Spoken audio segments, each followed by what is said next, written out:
Hi students, next ക്വറ്റിൻ്റെ question ആണ് application of integral area calculation question ആണ്. ഞാൻ പറഞ്ഞിട്ടുണ്ടായിരുന്നു കൂടുതലും ക്വറ്റിനാണ് ഏരിയ കാൽക്കുലേഷൻ ചോദിക്കുന്നത്. അപ്പം ഈ ഒരു ക്വസ്റ്റ്യൻ പരാബോളയും ഒരു ലൈനും തമ്മിലുള്ള ബോണ്ടഡ് ഏരിയ ആണ്. ഇതിൻ്റെ റഫ് സ്കെച്ച് വരച്ചാൽ എങ്ങനെയായിരിക്കും നോക്കാം. ഇവിടെ y = 4x² എന്നുള്ള പരാബോള ഞങ്ങൾക്കറിയാം വെർട്ടിക്കലി അപ്പാണ്, അതേപോലെ y ആക്സിന് സിമെട്രിക് ആണ്.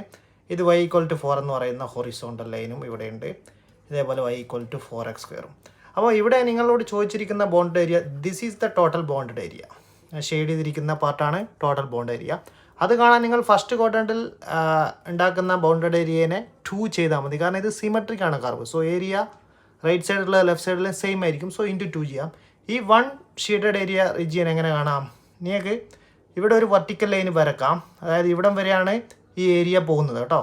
ഈ y ആക്സിൻ്റെ ഇവിടം തൊട്ടിട്ട് ഇവിടം വരെയാണ് പോകുന്നത്. സോ ഇവിടെ നിങ്ങൾക്ക് ഏരിയ കണ്ട ഫോമുല എന്താണ്? ഈ ലൈന് താഴോട്ടേക്ക് പ്രൊജക്റ്റ് ചെയ്യുന്ന ഏരിയ മൈനസ് ഈ കർവ് പരാബോള താഴോട്ടേക്കുന്നത്. So bounded area is equal to എന്ത് വരും? ഇക്വേഷൻ ഇൻ്റഗ്രൽ 0 to ഈ പോയിന്റ് കാണണം. പോയിന്റ് ഓഫ് ഇൻ്റർസെക്ഷൻ 1,4 ആയിരിക്കും. So 0 to 1 y = 4. So 4 dx minus 0 to 1 4x² dx ചെയ്താൽ ആൻസർ കിട്ടും. സോ ലൈന് താഴോട്ടേക്ക് പ്രൊജക്റ്റ് ചെയ്യുന്ന ഏരിയയിൽ നിന്ന് എന്തിൻ്റെ ഏരിയ കുറക്കണം? പരാബോള താഴോട്ടേക്ക് 0 to 1 ഇടയ്ക്ക് കുറക്കുന്ന ഏരിയ കുറക്കണം.